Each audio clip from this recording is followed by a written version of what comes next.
Welcome back everyone, and we've sort of had graphics card launches. I mean, they've come out, but they've been kind of hard to get a hold of. I get it. It gets kind of frustrating, but this today is something that I've been very much looking forward to, something I've been really excited to be able to do, and now we can do it. We can start having Ampere versus RDNA 2, well, performance in traditional rasterized performance with new games, as well as ray tracing performance, because whether, you guys admit it in the past or not, ray tracing's here, and it seems to be a feature that people are going to beat with the stick. And well, I've been beating on the drum now for about 2 years, and that's not going to slow down anytime soon.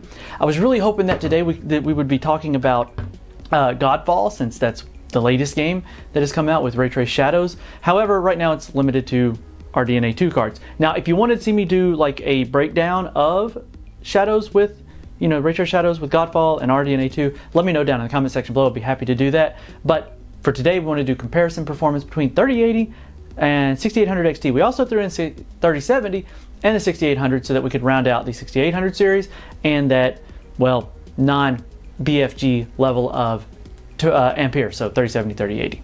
Now, what we did, again, well, obviously the title will tell you, we ran tests in Call of Duty Black Ops Cold War. Now, this game features several variants of ray tracing support. So you have Ray Trace Global Illumination, which is one of my personal favorites because it really alters the way the game feels, brings the environment kind of much more to life. It keeps it from looking so, I don't know, dim. Anyway, you've got Ray Trace Global Illumination, and you've got Ray Trace Spot Shadows, or sunspot shadows, and then local shadows. So you've got the sun generating shadows in the environment as well as local sourced light points, which is really cool. It adds to that effect. Shadows, you may think, are not that big of a deal. They're very subtle, but if you run with them for a while and then you turn them off, you notice something is really weird, like where objects connect in the game world.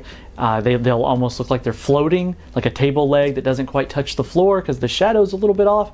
That kind of thing goes away with the Ray Trace Shadows. Ray Trace Shadows has been one that Radeon has been pushing really hard, so I suspect their performance will be quite good in those. Now, Ampere is the second generation of ray tracing, so I expect them to actually be doing a little bit better. But what we want to look at in Call of Duty Black Ops Cold War, we ran this test in the fractured jaw area, the opening part of the level where you start off inside and then you walk outside to a helicopter. Should be on screen now, showing you an idea. Our test system was a 5900X based system on an X570 with a Gen 4 PCIe drive and 32 gigs of DDR4 3600 CL17. Now, let's talk about the results. I have them all right here on a nice little piece of paper.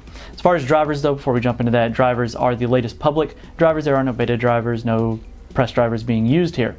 Now at 1440p with ray tracing off, you see, well, really good performance across the board. You see the average frame rates pushing right at that 100 FPS plus, so you're going to get high frame rates if you want to play this game without ray tracing enabled, and you're going to get a good solid low percentile performance.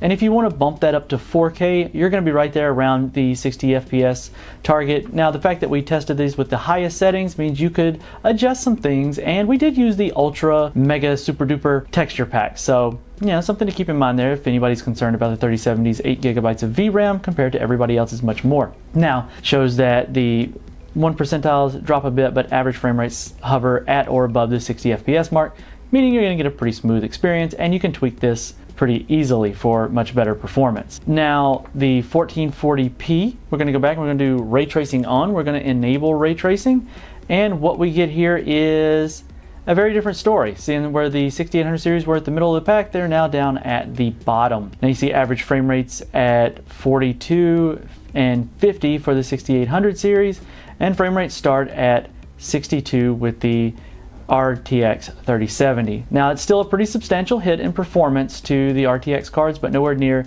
as much as what you're seeing.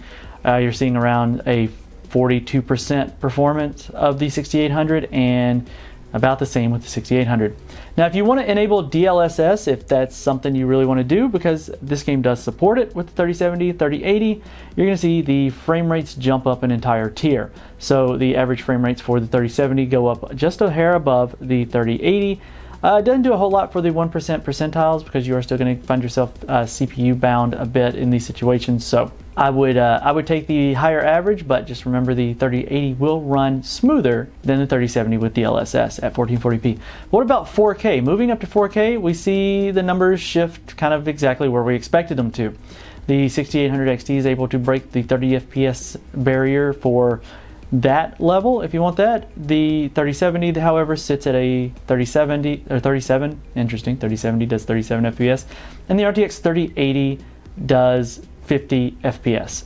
But if you enable DLSS, now the 3080 is pushing past that 60 FPS margin, but the 3070 is not able to quite make it. As a retrospect, the DLSS quality was, DLSS setting was quality. So there is performance, balanced, ultra performance. If you drop it down to balanced, you're going to regain all of the performance that you lost by going with ray tracing on, but the image is a little bit softer and quality is almost indistinguishable unless you're looking at screenshots. So in the actual gameplay, it's very similar. So there you have it. There is our first major one. I just found out that Cyberpunk 2077 will not have ray tracing support on AMD cards at launch, and part of me can't help but wonder if that has something to do with the fact that the AMD's Fidelity FX Super Resolution is not available. I feel like that's going to be very important going forward. I mean, we see here with ray trace, two forms of ray trace shadows and Global Illumination, there's a huge hit.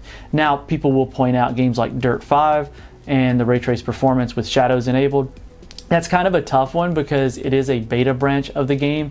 It's not publicly available. We will revisit Dirt 5 whenever it becomes publicly available. I think that is good. It should have variable rate shading support whenever it goes public, so hopefully that'll be there. Fidelity FX Super Resolution is going to be needed. I mean, you see the numbers here.